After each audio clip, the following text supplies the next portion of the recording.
देखो अपन शुरू कर रहे हैं पॉलिटी, और पॉलिटी का चैप्टर 1, पॉलिटी यानी कि राजनीति है ना। इसका चैप्टर 1 है तुम्हारा, और उसका नाम क्या है? सत्ता की साझेदारी। सत्ता की साझेदारी यानी कि पावर शेयरिंग। जियोग्राफी खत्म हो गई सर, ठीक है, बधाई हो। मेरे को ये बताओ पॉलिटी होती क्या है सबसे पहले, उसके बाद हम इसको पढ़ना शुरू करेंगे, ठीक है। हाँ भाई, राजनीति क्या होती है?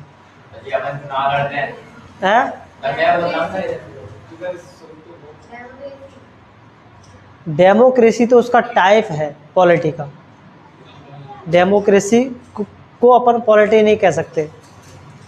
पॉलिटी का एक टाइप है क्या? डेमोक्रेसी। एक होता है मोनार्की, है ना, और एक होता है तुम्हारा प्रेसिडेंशियल डेमोक्रेसी। ये तो उसके टाइप्स हैं पॉलिटी के, राजनीति करने के प्रकार हैं। लेकिन राजनीति क्या है, पॉलिटी क्या है? पढ़ाई आप लोगों को स्कूल में पढ़ा दी है?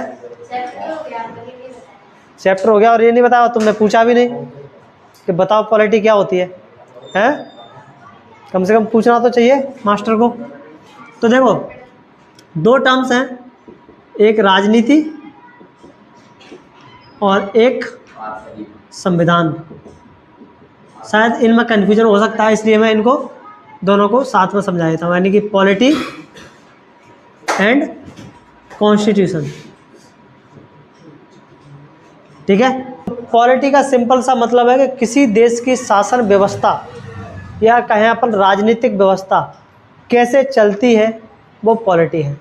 जैसे कौन निर्णय लेगा, देश कैसे चलेगा, है ना, और नेता चुनेंगे तो कैसे चुने जाएंगे, है ना, ये सब किस में पढ़ते हैं अपन? पॉलिटी में पढ़ते हैं। यानी कि ये एक प्रक्रिया है देश को चलाने की, ठीक है। पावर किसके पास होगी, है ना, उसका इस्तेमाल कैसे किया जाएगा, है ना, और निर्णय कैसे लिए जाएंगे, ये सब किस में होता है? पॉलिटी में होता है, ठीक है। जैसे 2-3 तरह के रूप हमें पॉलिटी के देखने को मिलते हैं राजनीति के। एक होता है डेमोक्रेटिक व्यवस्था, यानी कि लोकतांत्रिक, है ना, व्यवस्था, डेमोक्रेटिक रिपब्लिक, यानी कि लोकतांत्रिक गणराज्य, जो कि हमारे भारत में, ठीक है। एक होती है कॉन्स्टिट्यूशनल मोनार्की, है ना, संवैधानिक राजशाही अपन इसको बोल सकते हैं, ठीक है। और एक होती है तुम्हारी फेडरल रिपब्लिक, यानी कि संघीय गणराज्य। संघीय गणराज्य ये क्या है तुम्हारा? लोकतांत्रिक गणराज्य। संवैधानिक राजशाही। तो पहले अपन इन तीनों व्यवस्थाओं को समझते हैं, फिर अपन चैप्टर पाएंगे, ठीक है। डेमोक्रेटिक रिपब्लिक में क्या होता है? यहाँ पर जनता आती है और अपने एक नेता को क्या कर लेती है? चुन लेती है, और वही नेता उस जनता के बीच पे क्या करता है? शासन करता है। यानी कि यहाँ पे असली पावर इस चुने हुए अधिकारी के पास नहीं, चुने हुए नेता के पास नहीं, बल्कि किसके पास होती है? जनता के पास होती है। यहाँ पे इस वाले सिस्टम में, है ना, शासन कौन कर रहा होता है? जनता शासन कर रही होती है। जैसे कि हमारे इंडिया में होता है। इसका मतलब हम शासन कर रहे हैं इंडिया में? यस, हम शासन कर रहे हैं इंडिया में, ठीक है। जनता अगर चाहे तो किसी भी पीएम को 2 मिनट में क्या ले आएगी? नीचे ले आएगी, है ना। बस उसके खिलाफ जनता को खड़ा करना है कि ये पीएम ने कुछ ऐसा काम कर दिया है जिसकी वजह से इसको हटाना पड़ेगा। तो जनता को पूछना नहीं पड़ेगा उसको हटाने के लिए, और उसको अपना पद खाली करना पड़ेगा और छोड़ के भागना पड़ेगा अपने बोरिया बिस्तर बांध के, है ना। जैसे श्रीलंका से भागे, जैसे कि उधर से बांग्लादेश से भागे, है ना। जैसे कि अभी नेपाल में हुआ था, नेपाल के सीएम पीएम सबको सड़कों पर रगड़ा था, सबको खूब मारा था। जब अपनी पे आती है ना इस व्यवस्था में, तो वहाँ पर क्या होता है? ऐसा ही काम होता है, जनता हाल मार कूट के भगा देती है, ठीक है। दूसरी है तुम्हारी कॉन्स्टिट्यूशनल मोनार्की। कॉन्स्टिट्यूशनल मोनार्की में क्या होता है? इसमें एक राजा होता है ना, जो भी तुम्हारा मुखिया होता है जनता का, वो देश का चुना हुआ नहीं होता है, वो कॉन्स्टिट्यूशनल राजशाही होती है वहाँ पे। मतलब राजा होता है यहाँ पे, लेकिन वो राजा कैसा होगा? संविधान के अनुसार, कॉन्स्टिट्यूशन के अनुसार, है ना। हालांकि वोट चुनाव ना वहाँ पर होते हैं, लेकिन वहाँ पे जो सर्वोच्च अधिकारी होता है वो चुना हुआ नहीं होता है, वो संवैधानिक पद है। कैसा पद है? संवैधानिक। लेकिन उस राजा का कोई मतलब नहीं होता, जैसे हमारे यहाँ पे राष्ट्रपति का कोई मतलब नहीं है। उसके लिए हाँ साइन करने, जो भी काम देश में होते हैं वो सारे के सारे काम किसके नाम पर होते हैं? राष्ट्रपति के नाम पर होते हैं। वो एक समझ लो मूर्ति है। क्या है? मूर्ति है ना। जो भी फैसले लेगा वो फैसले कौन लेगा? जनता का चुना हुआ प्रतिनिधि यानी कि पीएम। राष्ट्रपति जब वो फैसला ले लेगा तो वो जाएगा राष्ट्रपति के पास फैसला, और राष्ट्रपति को क्या कर देगा? उस पर साइन कर देगा, तो क्या हो जाएगा? फैसला पास हो जाएगा, कानून बन जाएगा। कुल मिलाकर के ये बात ये है। ठीक है, अपन आगे पढ़ेंगे इसको, पूरी चीज़ को मैं समझा दूंगा कि कैसे कानून बनते हैं, क्या होता है। ठीक है, तो संवैधानिक राजशाही में क्या होता है? एक राजा होता है जो कि संविधान के अनुसार क्या होता है? उसको बिठाया जाता है। वो सारा का सारा काम किसके अनुसार कर रहा होता है? संविधान के अनुसार कर रहा होता है। वैसे राजा की छवि क्या है आप लोगों के माइंड में? राजा होता है तो कैसा होता है? बहुत पावरफुल होता है। जो भी डिसीजन लेगा वो कौन लेगा? राजा लेगा। वो जैसा कह देगा राज्य में वैसा ही होगा। लेकिन ये राजा ऐसा है कि ये राजा अपने मन से कुछ नहीं कर सकता। ये राजा सारे काम करेगा किसके अनुसार? संविधान के अनुसार, क्योंकि इसको पावर कौन दे रहा है? संविधान दे रहा है, कॉन्स्टिट्यूशन इसको पावर दे रहा है। ठीक है, तीसरा है तुम्हारा फेडरल रिपब्लिक यानी कि संघीय गणराज्य। अच्छा, ये हमें देखने को मिलेगा यूके में। कहाँ पर? यूके में। ये हमें देखने को मिलेगा इंडिया में, है ना। और ये हमें देखने को मिलेगा यूएसए में। ठीक है, यूएसए यानी कि अमेरिका। क्या? अमेरिका। ठीक है,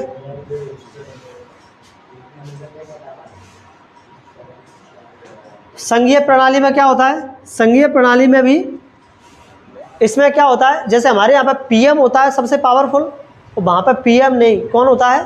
राष्ट्रपति होता है। कौन? राष्ट्रपति।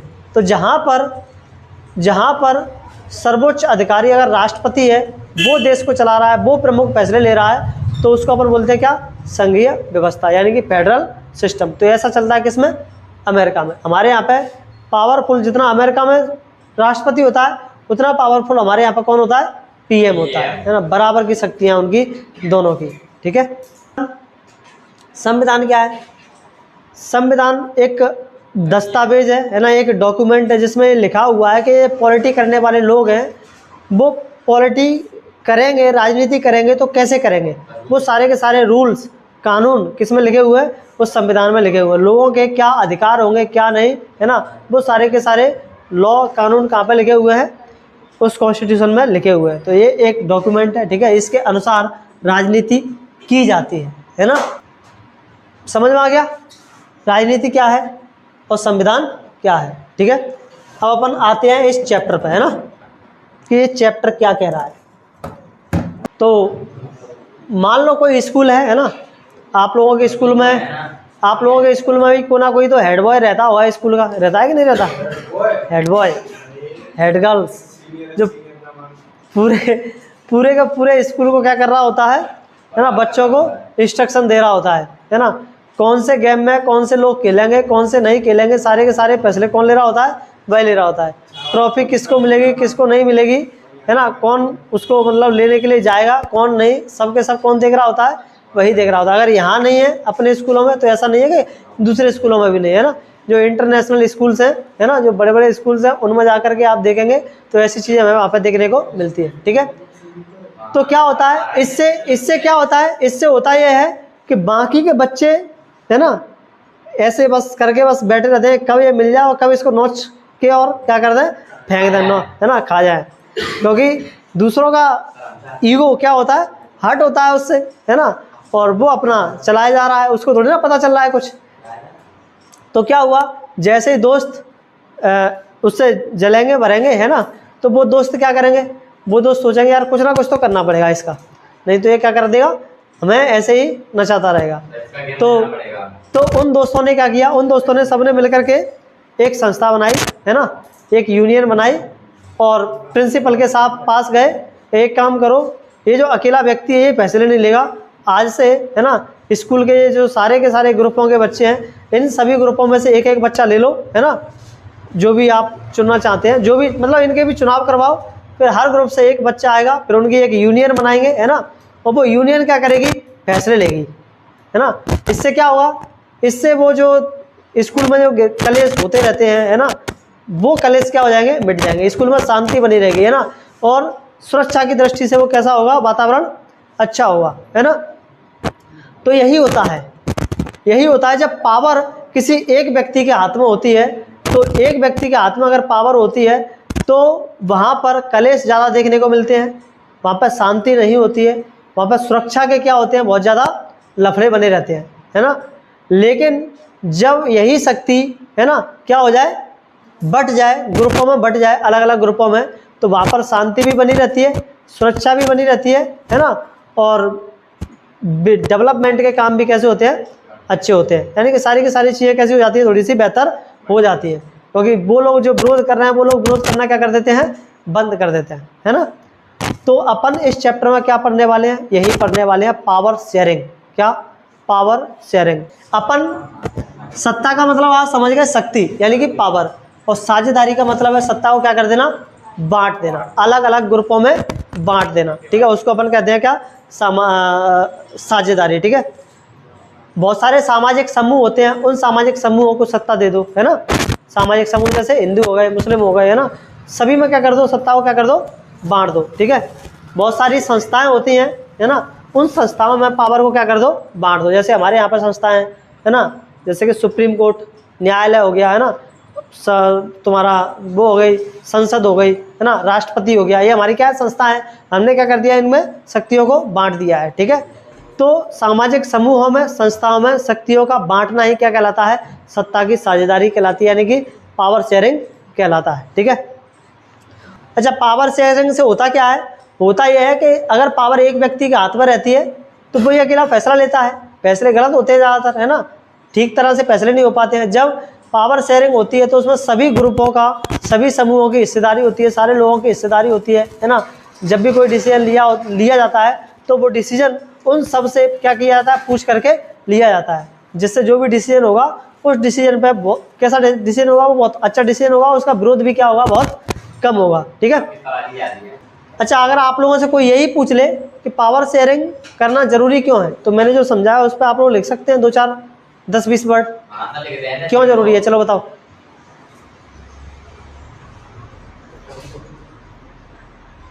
लटक गए, एक वर्ड भी नहीं बोल पा रहे अब तुम। मैं 10-20 वर्ड की उम्मीद कर रहा हूँ, है। हमारे देश में व्यवस्था कैसी है, लोकतांत्रिक, और लोकतांत्रिक व्यवस्था में क्या कोई एक व्यक्ति शासन करेगा, नहीं ना, सबकी राय होनी चाहिए कि नहीं होनी चाहिए, होनी चाहिए। तो सबसे पहला पॉइंट तो आप यही बताएंगे कि लोकतांत्रिक देश में, डेमोक्रेटिक कंट्री में सबका ओपिनियन क्या होता है, जरूरी होता है, सबकी राय जरूरी होती है। और क्या बताएंगे। हमारा देश ऐसा देश है जिसमें कितनी सारी डाइवर्सिटी है, बहुत सारी विविधता है, कई सारी जातियों के, कई सारे धर्मों के लोग, कई सारी जातियों के लोग हमारे देश में रहते हैं, कई सारी संस्कृतियों के लोग हमारे देश में रहते हैं। अगर सोचो एक व्यक्ति शासन कर रहा हो तो क्या वो एक व्यक्ति उन सब के बारे में जानता है कि वो लोग कैसे, नहीं जानता। इसका मतलब है कि सबको हमें क्या करना पड़ेगा, साझेदारी, उसमें पार्टनरशिप देनी पड़ेगी, किसमें, पावर में, ताकि वहाँ के लोग, फलानी संस्कृति के लोग भी चुन के आ जाएँ, और फलानी जाति के भी आ जाएँ, और फलाने धर्म के भी आ जाएँ। जिससे सब लोग सभी जगहों से आ जाएंगे तो वो सब लोगों का क्या कर पाएंगे, नेतृत्व तो ठीक से कर पाएंगे, है ना। तो उससे जो डिसीजन मेकिंग होगा वो कैसा होगा, ज़्यादा स्मूथ हो जाएगा, ज़्यादा अच्छा हो जाएगा, है ना। और क्या बता सकते हैं अपन इसमें, और क्यों ज़रूरी है, अगर इतना भी बता देंगे काफ़ी है ना। इसमें बेल्जियम और श्रीलंका, है ना, 2 केस स्टडी दे रखी हैं, बेल्जियम और श्रीलंका की। ये 2 केस स्टडी है। केस स्टडी यानी कि पावर शेयरिंग इन्होंने नहीं की तो इन देशों में क्या हुआ, उसकी केस स्टडी है, ठीक है। चलो अब अपन बेल्जियम के एग्जाम्पल पे आते हैं, बेल्जियम की केस स्टडी को देखते हैं कि यहाँ पे क्या हुआ था, ठीक है। हो गया, तो देखो नोट कर लिया ना। तुम्हारे बेल्जियम में, जो बेल्जियम की केस स्टडी है, यूरोप का देश है, इसकी जो आबादी है उस आबादी में 59% फ्लेमिश लोग हैं, जो कि क्या बोलते हैं, डच बोलते हैं, और वालून की जो आबादी है वो 40% है, जो कि क्या बोलते हैं, फ्रेंच बोलते हैं। 40 और 59 कितना हो गया, 99, बचा कितना, 99, हाँ 99 हो गया, बचा कितना, 1%। उस 1% में एक छोटा सा ग्रुप है जो कि जर्मन बोलता है, क्या बोलता है, जर्मन। अब क्या हुआ, ये जो जर्मन लोग थे 1%, वो इकोनॉमिकली बहुत पावरफुल थे, इकोनॉमिकली जब इंसान के पास पैसा होता है तो पैसे के दम पर वो किस में चला जाता है, राजनीति में भी चला जाता है। तो गवर्नमेंट में भी इनकी हिस्सेदारी ज़्यादा थी। सोचो 1% लोग हैं जो पूरे देश को चला रहे हैं, इन पर शासन कर रहे हैं। 1% लोग किस पर शासन कर रहे हैं, इन पर। तो इन लोगों को क्या लगा, थोड़ा सा बुरा लगा, है ना। और इससे क्या हुआ, डच भाषा बोलने वालों में असंतोष बढ़ा कि ऐसा कैसे हो सकता है ना। डिस्क्रिमिनेटेड ये क्या करने लगे, अपने आप को फील करने लगे, असंतोष बढ़ने लगा इनमें। और इन लोगों ने आवाज़ उठाना शुरू करी कि भाई ऐसे तो काम नहीं चल पाएगा, है ना। अगर ऐसे ही चलता रहा तो फिर कुछ ना कुछ गड़बड़ होगा, है ना। तो गड़बड़ होने से पहले इन लोगों ने बढ़िया से इस समस्या को क्या कर लिया, निपटा लिया, है ना। और इन्होंने पावर की क्या कर दी, शेयरिंग कर दी। पावर की इन्होंने सत्ता की साझेदारी कर दी कि सत्ता को हम एक काम करेंगे, 2 रूपों में बांट देंगे, एक सेंट्रल पावर, है ना, और एक स्टेट पावर। यानी कि राज्यों में हम शक्ति को अलग बांट देंगे और केंद्र में हम शक्ति को अलग बांट देंगे, ठीक है। और इन्होंने राजधानी बनाया, उसको क्या नाम है, बेल्जियम को, है ना, ब्रुसेल्स को इन्होंने राजधानी बनाया था, है ना। और इन्होंने कहा कि ब्रुसेल्स में जो ये लोग रह रहे हैं, डच बोलने वाले और फ्रेंच बोलने वाले, इनको एकदम इक्वल क्या होगा, अधिकार होगा, समान इनके क्या होंगे, राइट्स होंगे, है ना, इक्वल राइट्स होंगे, यानी कि समान इनके क्या होंगे, अधिकार होंगे, ठीक है। और इस तरह से बेल्जियम में क्या स्थापित हो गई, शांति स्थापित हो गई। तो पावर शेयरिंग हमें बताता है कि शांति कैसे हो सकती है ना। अब देखना एक दूसरी केस स्टडी है, वो है किसकी, श्रीलंका की। दूसरी केस स्टडी, श्रीलंका की केस स्टडी में क्या हुआ, यहाँ पर 2 कम्युनिटी रहती थी। कौन सी 2, चलो इसको भी थोड़ा सा लिख लो शॉर्ट में, है ना। तो देखो यहाँ पर क्या हुआ, श्रीलंका में, श्रीलंका की केस स्टडी क्या बताती है, देखो केस स्टडी का मतलब होता है एग्जाम्पल, क्या, उदाहरण, है ना, जो वहाँ पर जाकर के लोगों ने देखा, लिखा उसके बारे में। वो यहाँ पर 2 कम्युनिटी हमें देखने को मिलती है, एक सिंगला और एक तमिल। सिंगला 74% है और तमिल कितना परसेंट है, 18% है। अभी ये 74 और 18 कितना हो रहा है, 92 हो रहा है। बाकी 8% में कौन होगा, कोई और जातियों के लोग होंगे, ठीक है। लेकिन सबसे बड़ी कम्युनिटी थी वहाँ पर ये 2 कम्युनिटी। तो क्या हुआ, अब ये बड़ी कम्युनिटी थी, सरकार में तो इनके लोग, नेता तो इनके लोग, पीएम, सीएम, राष्ट्रपति सब यही बन रहे हैं, सरकार में इन्हीं के लोग भरे पड़े हैं। तो फिर इन लोगों को क्या होगा, पेट दर्द होगा कि नहीं होगा। तो इनका पेट दर्द हुआ कि भाई हमें भी सत्ता में साझेदारी दो, हमारे साथ भी पावर शेयर करो, हम भी तो हैं देश में कि सब कुछ आप ही करोगे। तो इन लोगों ने क्या किया, इन लोगों ने सत्ता को पावर को शेयरिंग करने के बजाय 1956 में इन लोगों ने सिंहला भाषा को ही क्या बना दिया, वहाँ की राष्ट्रीय भाषा बना दिया। मतलब समझ रहे हो, अब वहाँ का जो पीएम है, जो सीएम है, वहाँ के जो भी सरकारी कामकाज हैं, वो सब कौन सी भाषा में होंगे, इस भाषा में होंगे, जिस भाषा को ये तमिल लोग समझते भी नहीं हैं। इससे फ़ायदा क्या हुआ, अभी देखो क्या हुआ फ़ायदा, है ना। तो ऐसी भाषा में जब जिस भाषा को अब वहाँ पर जो बोल रहा है वो तमिल में, सिंगला में बोल रहा है, बाकी के लोग देख रहे हैं ऐसे तमिल वाले कि बोल क्या रहा है ये, है ना। कोई भी फैसले डिसीजन आ रहे हैं, सारे काम, सरकारी काम किस में हो रहे हैं, सिंगला भाषा में हो रहे हैं। बाकी के तमिल लोग पढ़ ही नहीं पा रहे हैं, देश में चल क्या रहा है। तो फिर क्या होगा, जब तुम कुछ समझ ही नहीं पाएंगे तो तुम लोग क्या हो जाएंगे, उसमें जो तमिल लोग थे वो क्या हो गए एकदम से, है ना, भन बना गए भयंकर तरीके से।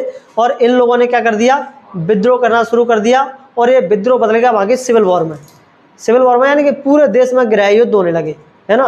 गृह युद्ध का मतलब आपस में ही ये क्या होने लगे, लड़ने लगे। और इस तरह से पावर शेयरिंग ना करने से क्या होता है, कितनी अशांति होती है, वो अपन कहाँ पर देख सकते हैं, श्रीलंका में देख सकते हैं, ठीक है। तो ये 2 केस स्टडी थी किसकी, बढ़िया, पावर शेयरिंग की, है ना। अच्छा, जो श्रीलंका में जो तमिल थे ना, वो तमिल इंडियन तमिल भी थे और श्रीलंकन तमिल भी थे। हमारा भारत का जो तमिलनाडु है, तमिलनाडु से दूर कितना है देखो श्रीलंका, है ना। कई लोग तो पार्टी करने के लिए चले जाते हैं श्रीलंका में, है ना, सुबह ही सुबह, क्योंकि मछुआरे जाते हैं मछली पकड़ने के लिए, उनको पता नहीं चलता कब श्रीलंका में पहुंच गए। तो श्रीलंका के टापुओं पर आराम से जाकर के विश्राम करते हैं, वहीं पार्टी वार्टी करते हैं, आराम से वहाँ से मछली पकड़ा करके फिर वापस आते हैं, ठीक है। तो वो तमिल है ना। श्रीलंका से क्या हुआ, कई बार वहाँ से तमिल, हमारे श्रीलंका में जब अंग्रेजों का शासन हुआ करता था, है ना, तो उस समय वो यहाँ से भारत से तमिलों को ले जाते थे कहाँ पर, श्रीलंका में काम कराने के लिए, है ना। वो लोग वहीं पर बस गए, तो वहीं पर रह गए अब, है ना, तमिल लोग। तो वहाँ पर श्रीलंका में तो तमिल ऑलरेडी थे ही, लेकिन भारत से भी कुछ तमिल लोग वहाँ पर काम करने की तलाश में पहुँच गए और वो वहीं पर हैं अभी तक, है ना। तो इस तरह से वहाँ पे इंडियन तमिल भी देखने को मिलते हैं। तमिलों की बहुत बढ़िया इंटरेस्टिंग कहानी है। हमारे राजीव गांधी की जो पीएम थे, उनकी मौत भी इन्हीं तमिलों की वजह से हुई थी, इंडियन तमिलों की वजह से, है ना। बॉम्ब से उड़ा दिया गया था उनको स्टेज पर। तो एक महिला आई थी, उस महिला ने बॉम्ब लगा के लेकर आई थी, वो बन के आई थी लेडी बॉम्ब, है ना, लगा करके, और स्टेज पर पहुंची फूलमाला डालने के लिए, हाथ में रिमोट था, दबा दिया, खुद भी गई और पीएम को भी ले गई, इन्हीं तमिलों के चक्कर में। वो अपन आगे पढ़ेंगे, ठीक है, पॉलिटी में जब कभी पढ़ेंगे, हाँ 12th क्लास में, राजनीति में। अच्छा, मैंने आप लोगों को ये बता दिया सत्ता की साझेदारी क्यों जरूरी है, दूसरा टॉपिक, है ना। शुरुआत में बता देना मैंने आप लोगों को, पावर शेयरिंग बाय, देखो आगे चल के उसमें टॉपिक होगा एक, तो वहाँ लिखा है सत्ता की साझेदारी क्यों जरूरी है। इतना तो पढ़ लिया, क्यों जरूरी है सत्ता की साझेदारी, इससे 2 एग्जाम्पलों से समझ में आ गया होगा, और मैंने आप लोगों को आगे बता दिया कि क्यों जरूरी थी, ठीक है, 2-3 पॉइंटों में। तो हम इसको नहीं पढ़ेंगे, ठीक है। चैप्टर में आगे एक टॉपिक है खलील की उलझन, डायलेमा, है ना, डायलेमा ऑफ खलील, देख लेना, डायलेमा ऑफ खलील, ठीक है। डायलेमा का मतलब होता है कि 2 परिस्थितियां फंस गई हैं आप लोगों के पास। डाई का मतलब होता है 2, अब समझ नहीं पा रहे हैं कि सही क्या है और गलत क्या है ना, इसको अपन कहते हैं क्या, डायलेमा, ठीक है। तो खलील को भी कुछ डायलेमा है, इसकी भी कुछ उलझन है। और क्या उलझन है, ये समस्या, ये जो खलील है वो बेल्जियम का है, कहाँ का है, बेल्जियम का। ये जो खलील की उलझन है वो बेल्जियम देश से जुड़ी हुई है ना। और बेल्जियम की हम लोगों ने अभी केस स्टडी पढ़ी ली, ठीक है। बेल्जियम में क्या है, 2 समुदाय के लोग रहते हैं, 2 भाषा बोलने वाले लोग रहते हैं, है ना, डच बोलने वाले और फ्रेंच बोलने वाले, ठीक है। एक और छोटा सा ग्रुप है जो क्या बोलता है, जर्मन बोलता है ना। क्या हो गया, तो ये जो जर्मन ग्रुप है वो यहाँ पर ज़्यादा इकोनॉमिकली पावरफुल भी है और पॉलिटिकली भी कैसा है, पावरफुल है। तो इनको प्रॉब्लम हो रही है, किसको, डचों को, किससे, इन जर्मन भाषी लोगों से, ठीक है ना। तो फिर क्या हुआ, फिर ये हुआ कि इन्होंने इसको निपटाने के लिए क्या किया, पूरा का पूरा अपना एक संविधान बनाया, और संविधान के हिसाब से उन्होंने पूरी की पूरी क्या कर दी, पावर शेयरिंग कर ली सब में, है ना। और इस तरह से इस बेल्जियम में क्या हो गई, शांति हो गई। अब खलील यहाँ पर सोच में पड़ गया है ना। खलील एक स्टूडेंट है जो कि बेल्जियम की राजधानी ब्रुसेल्स में क्या करता है, रहता है, जिज्ञासु है, सोचता है, चीज़ों को देखता है कि समाज में चल क्या रहा है ना। अगर सरकार कोई फैसले ले रही है तो कैसे ले रही है, क्या कर रही है, तो ऐसा ही कुछ जिज्ञासु बच्चा है ना, जो कि बहुत ज़्यादा सोचता है, समझता है ना। वो सोच रहा है कि हमारा देश इतना छोटा सा है, फिर भी यहाँ पे इतने सारे झगड़े क्यों होते रहते हैं, बात पे क्या होते रहते हैं, झगड़े होते रहते हैं, है ना। और वो देख रहा है सरकार को कि सरकार में लोग जो हैं वो इस चीज़ पर ज़्यादा ध्यान दे रहे हैं कि कौन फ्रेंच बोलेगा, कौन डच बोलेगा और कौन जर्मन बोलेगा। ऐसा क्यों हो रहा है, सरकार इन सारी चीज़ों पर क्यों ध्यान दे रही है कि तुम डच बोलो, तुम फ्रेंच बोलो, तुम जर्मन बोलो, वो ऐसा सोच रहा है।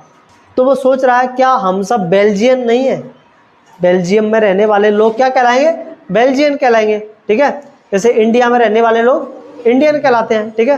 तो वो कह रहा है क्या हम सब बेल्जियन नहीं है। फिर भाषा को लेकर के इतना क्यों कलेश हो रहा है, बात पर क्या हो रही है, लड़ाई हो रही है ना। तो खलील का यही प्रश्न था, है ना। और खलील का क्या, हर व्यक्ति को, हर बच्चे को कैसा होना चाहिए, खलील जैसा ही होना चाहिए, है ना। सरकार से प्रश्न पूछने चाहिए, है ना। वो सोच रहा है कि क्या समाज को बांटने से एकता टूटेगी नहीं। तो बच्चों की जिज्ञासा है, तेरा समाज को अपन अगर पावर शेयरिंग करेंगे तो समाज बटेगा तो क्या इससे एकता यानी कि यूनिटी खतरे में नहीं आएगी, ऐसा सोच रहा है वो, है ना, नहीं आएगी। क्यों नहीं आएगी, अभी समझते हैं क्यों नहीं आएगी, ठीक है। हाँ, वो ये भी सोच रहा है कि सरकार कोई पावर को सब लोगों में बांट देंगे तो सरकार कमजोर नहीं हो जाएगी। ऐसे ऐसे क्वेश्चन उसके माइंड में आ रहे हैं। दोनों ही क्वेश्चन उसके माइंड में क्या है, रॉन्ग आ रहे हैं। यानी कि सत्ता बांटने से समाज टूटता नहीं है, बल्कि और क्या होता है, जुड़ता है ना। और सरकार की पावर को शेयर कर देने से है ना, सरकार कमज़ोर नहीं होती, क्या होती है, और मजबूत होती है ना। तो ये जो केस स्टडीज़ हैं वो खलील के इन जवाबों को क्या करती हैं, देती हैं। तो फाइनली आप लोग इसमें क्या याद रख सकते हैं, रख सकते हैं ये याद। तो खलील का डायलेमा आप लोगों को समझ में आया। खलील का डायलेमा था कि समाज को बांटेंगे तो समाज कमज़ोर हो जाएगा, है ना, जबकि कमज़ोर नहीं ताकतवर होता है ना, क्योंकि सभी समूहों को उसमें क्या मिल जाती है, पार्टिसिपेशन मिल जाता है, ठीक है। और ऐसे ही सरकार का है, सरकार को अपन अगर पावर को सभी ग्रुपों में डिवाइड करेंगे तो पावर सबके पास होगी, सबके पास होगी तो कोई चिल्लपन नहीं करेगा पावर के लिए, है ना, सबकी हिस्सेदारी होगी उसमें पावर में, ठीक है। तो इससे भी सरकार कमज़ोर नहीं होती है, कैसी होती है, और पावरफुल और मजबूत हो जाती है, ठीक है। तो खलील की उलझन हमें इतना सिखाती है कि सत्ता बांटना कमजोरी नहीं है, क्या नहीं है, कमजोरी नहीं है, बल्कि वो एक साझेदारी है। क्या है, साझेदारी है। और इसी साझेदारी से सच्ची एकता आती है समाज में, और शांति क्या होती है, बनी रहती है, ठीक है। अब आगे क्या है इसमें टॉपिक में, तो अब अपन आगे पढ़ेंगे सत्ता की साझेदारी के रूप, फॉर्म्स ऑफ पावर शेयरिंग, है ना। तो देखो सबसे पहले अपन अपने लोकतंत्र की बात करेंगे, ठीक है। डेमोक्रेटिक देश में कैसे पावर जो है साझेदारी पावर की कैसे साझेदारी की जाती है, यानी सत्ता की कैसे साझेदारी की जाती है, ठीक है। तो लोकतंत्र में सत्ता जो है वो किसी एक व्यक्ति या एक संस्था के हाथ में नहीं होती है ना। अगर एक व्यक्ति या एक संस्था के हाथ में हो जाएगी, अगर कोई पावरफुल हो गया तो उसमें क्या हो जाता है, बैलेंस गड़बड़ हो जाता है। तो हमें पावर शेयरिंग में क्या बना के रखना पड़ता है, बैलेंस बना के रखना होता है, खास करके लोकतंत्र में, ताकि कोई भी संस्था पावरफुल ना हो और वो अपने हिसाब से कोई काम ना कर पाए, है ना। तो सबके अपने अपने क्या होते हैं, क्षेत्र होते हैं। तो अपन समझते हैं, एक होता है तुम्हारा क्षैतिज साझेदारी, क्या, क्षैतिज साझेदारी, यानी कि horizontal power sharing, horizontal power sharing, ठीक है। इसमें आती है तुम्हारी विधायिका, कार्यपालिका और न्यायपालिका। ये फ्लोचार्ट बनाते जाना, ठीक है।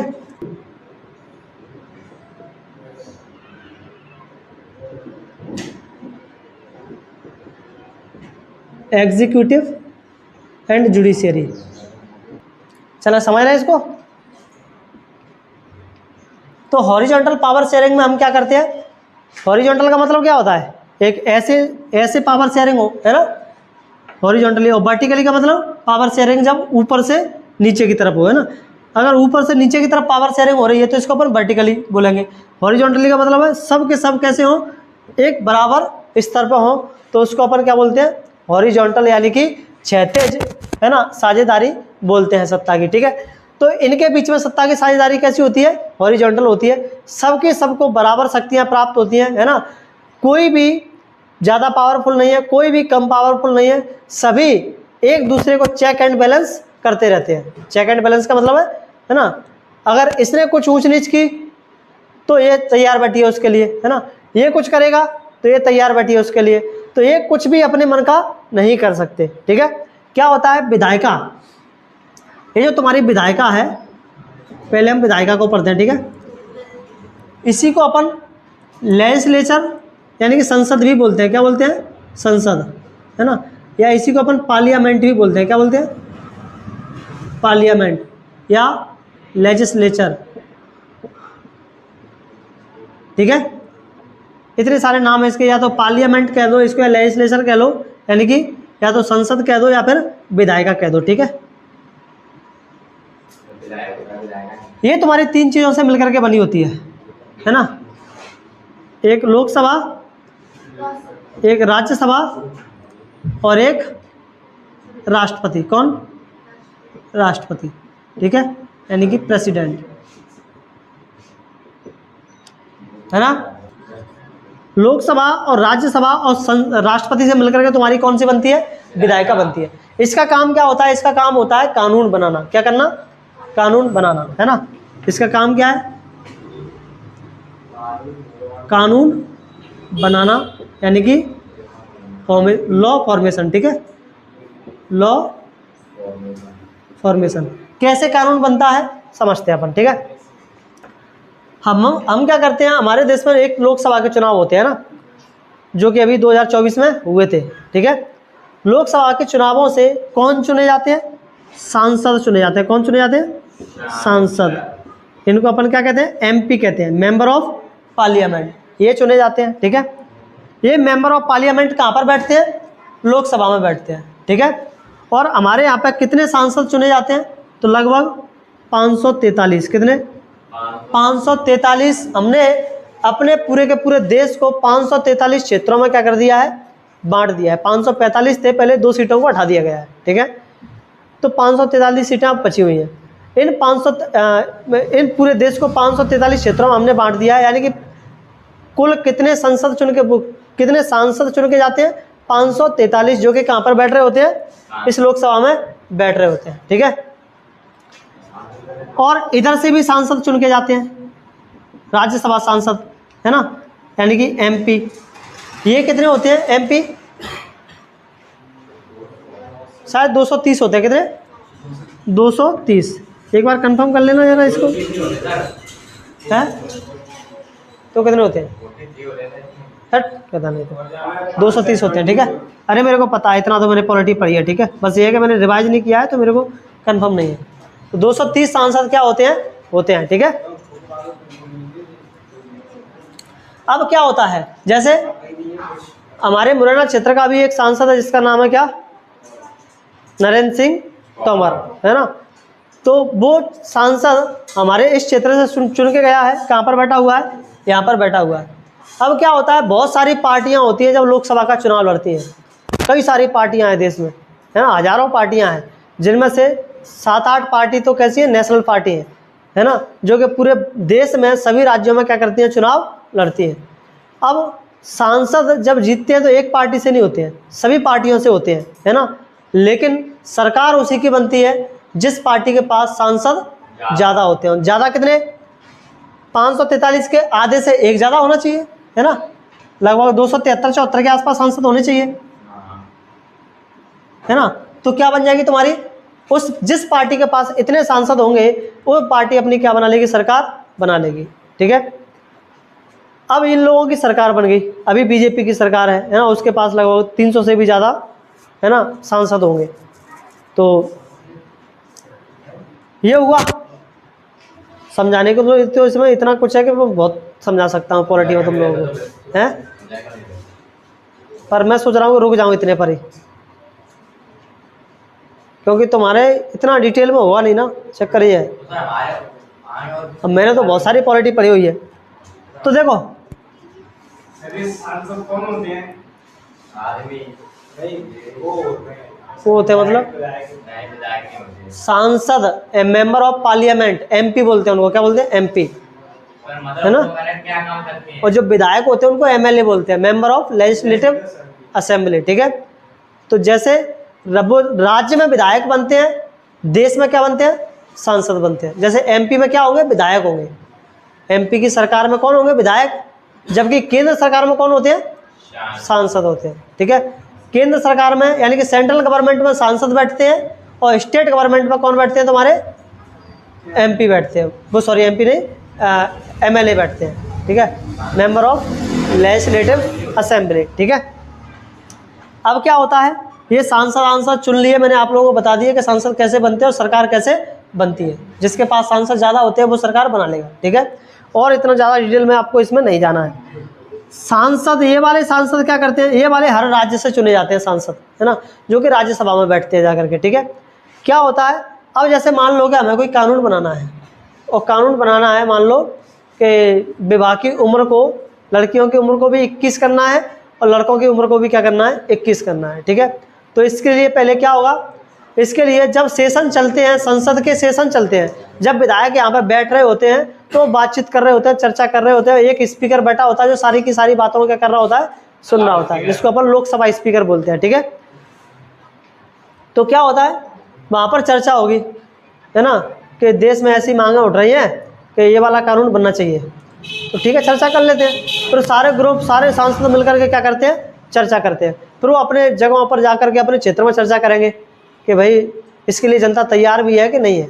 चलो मान लो उनने क्या कर दिया, फाइनल फिक्स कर दिया कि चलो कानून बनना चाहिए इस पर, है ना, ऐसी एज मतलब विवाह की उम्र पर कानून बनना चाहिए, विवाह की उम्र को लेकर के कानून बनना चाहिए। कानून बना, अभी कानून बना नहीं है लेकिन पूरा का पूरा फॉर्मेट तैयार हो गया है, उसको अपन बिल कहते हैं। क्या कहते हैं, बिल।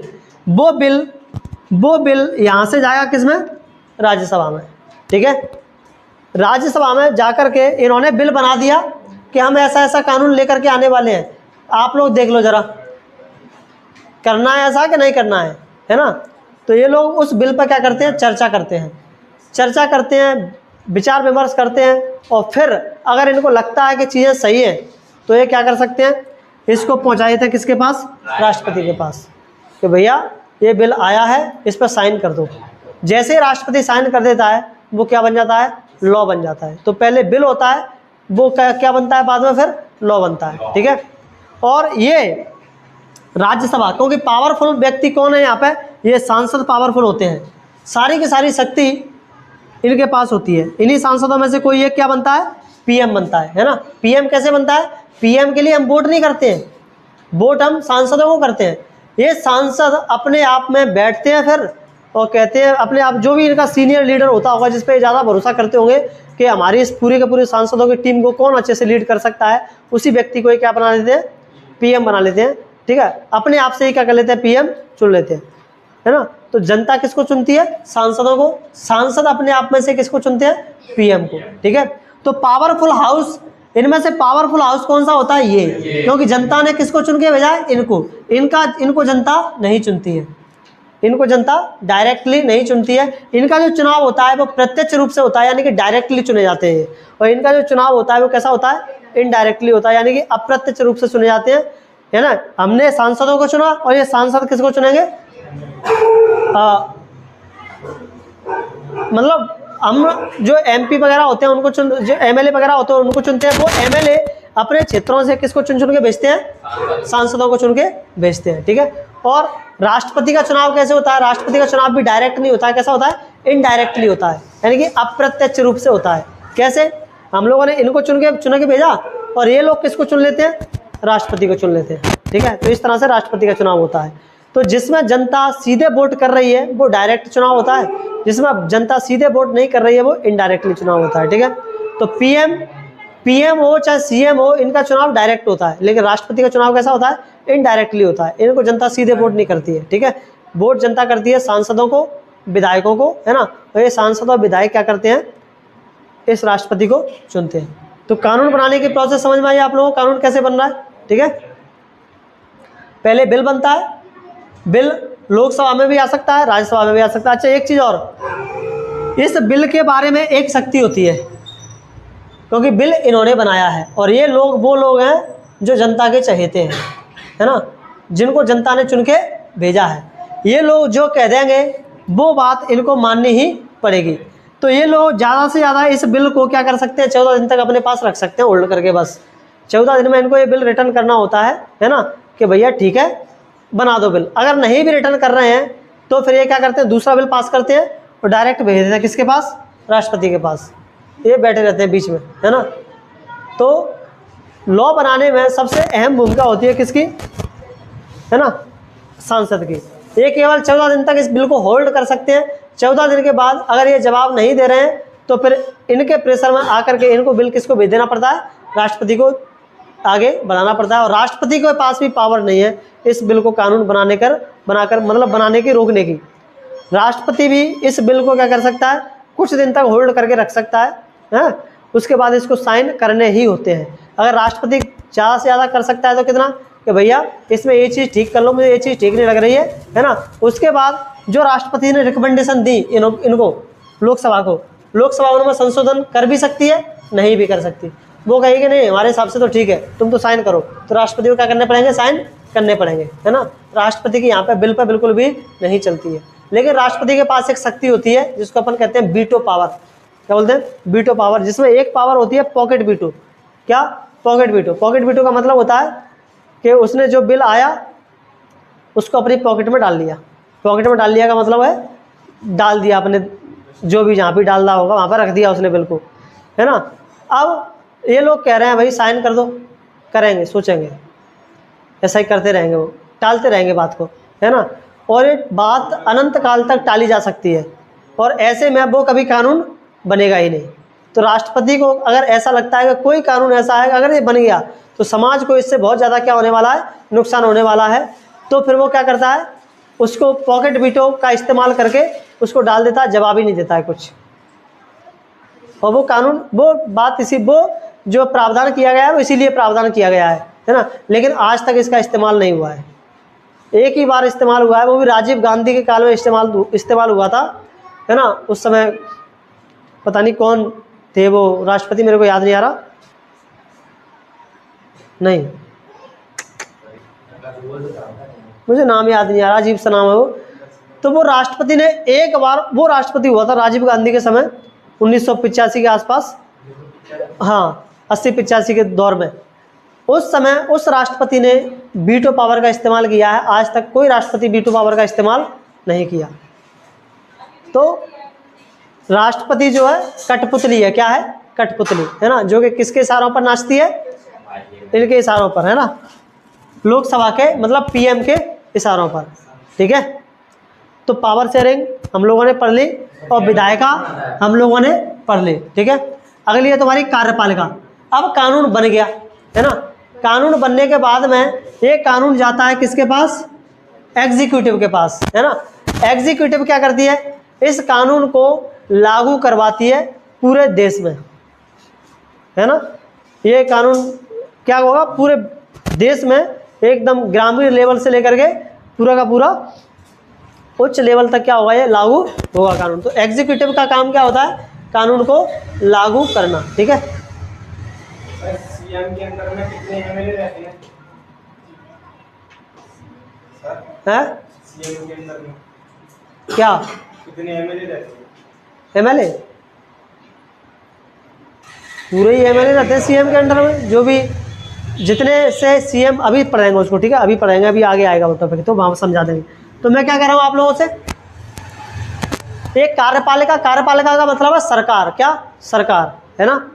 विधायिका सरकार नहीं है, विधायक, कार्यपालिका को अपन क्या कह सकते हैं, सरकार कह सकते हैं। ये सरकार का काम होता है, जो भी विधायिका ने कानून बनाया है उस कानून को लागू करवाना। ये ऑर्डर देंगे किसको, राज्य में भेजेंगे उन कानूनों को, भाई अपने यहाँ पे इन कानूनों को लागू करवाओ। राज्य क्या करेगा, डीएम को ऑर्डर देगा कि भाई ये कानून आया है, इस कानून को अपने लेवल पर, अपने पूरे के पूरे क्षेत्र में क्या करवाओ, लागू करवाओ। इस तरह से वो कानून क्या होता है, लागू होता है। तो इन्होंने कानून बनाया, इन्होंने कानून को लागू करवाया, यानी कि उसको। और ये न्यायपालिका, न्यायपालिका क्या करती है, जुडिशरी। कोई कानून सही है या गलत है ये कैसे पता चलेगा, कोई कुछ भी अपनी मनमर्जी कर सकता है। तो कानून बनता है तो उसके बाद न्यायपालिका उसकी क्या करती है, जांच करती है ना, कि कानून सही बना है या गलत बना है। अगर वो कानून ऐसा है जो जनता को नुकसान पहुंचाने वाला है तो ये जुडिशरी कानून को क्या कर देगी, रद्द कर देगी, हटाओ इसको, है ना। तो ये सब के सब क्या करते रहते हैं, एक दूसरे पर चेक्स एंड बैलेंस लगाते रहते हैं, है ना। तो ये था इनका सबका फंक्शन, ठीक है। न्यायपालिका नहीं है, न्यायपालिका है, ठीक है। तो ये हो गई हमारी सत्ता की साझेदारी, कौन सी, हॉरिजॉन्टल। अब हम पढ़ते हैं क्या, वर्टिकल, ठीक है।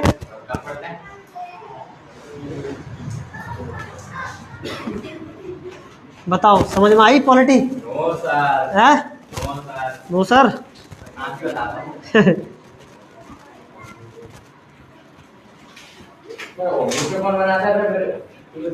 इतना नहीं पढ़ाया होगा, मुझे पता है तुम्हारे स्कूल में ना ऐसे समझाया होगा, है ना।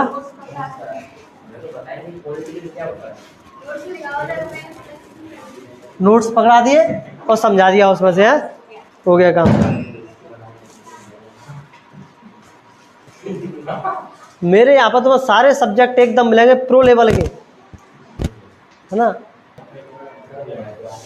मैं बहुत मेहनत करता हूँ, बहुत ज़्यादा, है ना।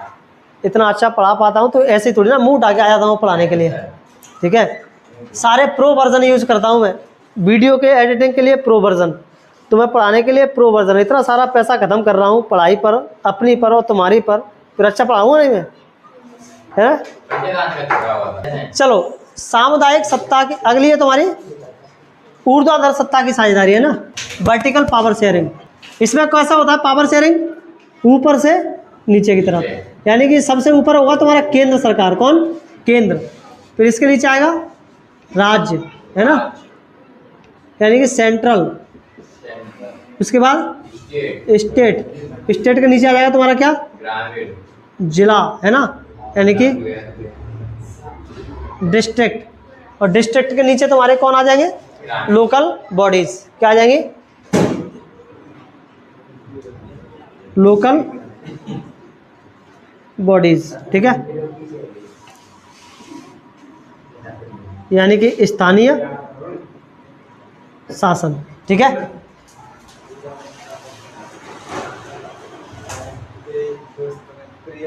और इसी को हम कहते हैं क्या? संघीय व्यवस्था। क्या बोलते हैं इसको? संघीय व्यवस्था, यानी कि federal system, federal division of power, है ना, फेडरल सिस्टम। अच्छा, आप लोग इसको डिस्ट्रिक्ट की जगह पे एक काम करो, इसी को रखो, ठीक है, लोकल बॉडीज। तो देखो ऊर्ध्वाधर यानी कि वर्टिकल, वर्टिकल पावर शेयरिंग है ऊपर से नीचे की ओर।